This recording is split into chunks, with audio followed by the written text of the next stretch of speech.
थोड़ा सा हम इसी पर बातचीत करेंगे आईआईटी बॉम्बे के बारे में, या आईआईटी की किस प्रकार से प्रवेश होता है एडमिशन में। बहुत सारे लोगों को कन्फ्यूजन रहता है कि किस प्रकार से चीज़ें होती हैं। गेट के थ्रू हुआ था आईआईटी में एडमिशन? हाँ। अच्छा, किस वर्ष दिया था गेट? गेट 2022 में। 2022 में? हाँ। क्या रैंक थी? 30।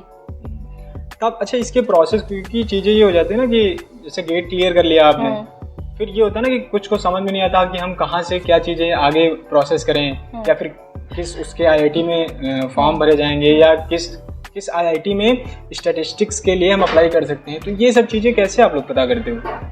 हाँ, मतलब सीनियर से पूछ लेते हैं और भी प्रोफेसर से पूछ सकते हैं, बट मेनली स्टैटिस्टिक्स के लिए कानपुर और मुंबई, तो आईआईटी बॉम्बे और आईआईटी कानपुर मेनली सबसे ज़्यादा बेस्ट माना जाता है। और भी आईआईटी इंदौर, आईआईटी गुवाहाटी, इन सब में ही ये स्टैटिस्टिक्स का ऑप्शन है। तो बेसिकली गेट पहले तो आपके पास गेट की डिग्री होनी चाहिए कि आप गेट क्लियर हैं, और उसके बाद 2 सेशन में एडमिशन्स होते हैं, जुलाई सेशन में और दिसंबर सेशन में। तो फॉर्म आते हैं, आप फॉर्म फिल करें, फिर उसके बाद शॉर्ट लिस्टिंग होती है, written exam and then interview exam. हम लोगों के टाइम पे कोविड की वजह से डायरेक्ट इंटरव्यू हुआ था, रिटन एग्ज़ाम नहीं हुआ था। तो अदरवाइज प्रोसीजर ये है कि फर्स्टली रिटन एग्ज़ाम होता है, फिर रिटन एग्ज़ाम में शॉर्टलिस्ट होके इंटरव्यू के लिए शॉर्टलिस्ट होते हैं, और फिर वहाँ से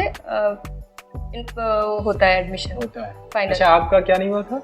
रिटन एग्ज़ाम नहीं हुआ था, डायरेक्ट इंटरव्यू हुआ था। Direct interview. हाँ। चलिए, इंटरव्यू पे बात करते हैं थोड़ा सा, क्योंकि ये होता है ना कि कहा यह जाता है कि आप तो एक तो गेट की परीक्षा पास करके गए हो, उसके बाद जब आईआईटीज़ के प्रोफेसर आपके सामने जब इंटरव्यू के लिए बैठते हैं, तो उसमें मतलब किस प्रकार की चीज़ें रहती हैं? क्वेश्चंस उसी आपके सब्जेक्ट के थ्रू रहता है, या कुछ रिसर्च टाइप का क्वेश्चंस करते हैं? क्या करते हैं उसमें? नहीं, मेनली जो मेरा आईआईटीज़ का एक्सपीरियंस रहा है, तो वो रिसर्च टाइप का तो ऐसा कुछ नहीं पूछते हैं, क्योंकि उन्हें भी पता है कि आप ज्वाइन कर रहे हो, उससे पहले आपको रिसर्च का आइडिया नहीं है। और अगर कुछ पूछेंगे भी तो आप ज़्यादा से ज़्यादा एमएससी के प्रोजेक्ट के बेसिस का कुछ बता सकते हैं, उससे ज़्यादा आपको रिसर्च का नहीं पता होगा उस पॉइंट पे।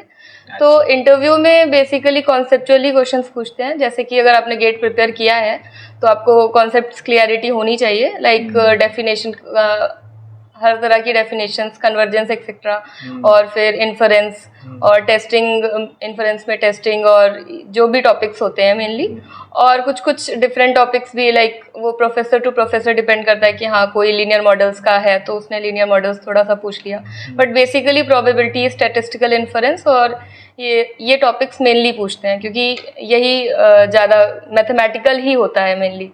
और बट आपको प्रॉपर डेफिनेशन, मतलब एक टर्म का प्रॉपर डेफिनेशन पता होना चाहिए, लाइक रैंडम वेरिएबल को की जो मैथमेटिकल डेफिनेशन है, उस तरह का थोड़ा वहाँ पे रहता है पूछने का। एकदम मतलब कॉन्सेप्ट एकदम दबा के हाँ, एकदम कॉन्सेप्ट आपको अच्छे से आना चाहिए। ऐसा अजम्पशंस मान सकते हैं, हाँ, इस प्रकार की, मतलब आप एक वर्ड भी बोल रहे हो तो क्लियरिटी होनी चाहिए कि आप स्पीच के लॉजिक पता होना चाहिए क्या बोल रहे हो। हाँ। अच्छा, बॉम्बे ही क्यों चुना? आईआईटी कानपुर तो आपके पड़ोस में ही है। हाँ, तो उसमें हुआ नहीं ना, दोनों में अप्लाई किया। बॉम्बे के साथ चुना आपने कि बेस्ट कौन सा है? नहीं, दोनों में अप्लाई किया था, कानपुर में हुआ नहीं था, तो कानपुर में भी इंटरव्यू दिया था, बट फाइनल सिलेक्शन नहीं हुआ था, इसलिए बॉम्बे ही बचा। बॉम्बे बचा। अच्छा, चलिए, क्या टॉपिक चुना है आप लोगों ने? मतलब आपका टॉपिक क्या है वहाँ पे पीएचडी का?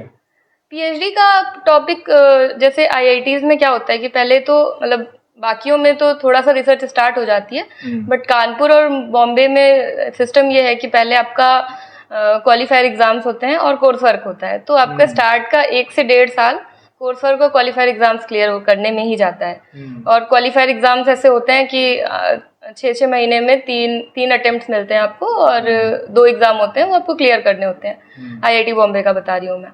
तो 1 साल तो कोर्स वर्क ही होता है, और जब तक क्वालिफायर एग्जाम्स नहीं होते हैं तब तक लाइक आपका रिसर्च नहीं शुरू होता है, एटलीस्ट 1 साल के बाद ही आपका रिसर्च शुरू होता है। अच्छा। तो मेरा तो बस अभी लास्ट 6 मंथ्स में ही थोड़ा बहुत शुरू हुआ था, तो टॉपिक था वही एसिम्प्टोटिक्स, एम एस्टिमेटर एक्सेट्रा। अच्छा, तो काफ़ी मैथमेटिकल है, मुझे खुद भी। अच्छा, वो डिसाइड करने के लिए आप खुद मतलब करते हो कि प्रोफेसर आपकी मदद करते हैं कि ये टॉपिक भी चूज करते हैं? हाँ, बेसिकली जब हमारा क्वालिफायर क्लियर हो जाता है 1 साल के बाद वहाँ पे एनुअल प्रोग्रेसिव सेमिनार होता है, तो उसके लिए मतलब 1 साल से 3 महीने के बाद। तो उसके लिए आपको थोड़ा सा कुछ रिसर्च का कुछ पढ़ के वो प्रेजेंट करना होता है, मतलब कुछ आपका रिसर्च स्टार्ट होना चाहिए उस पॉइंट पे।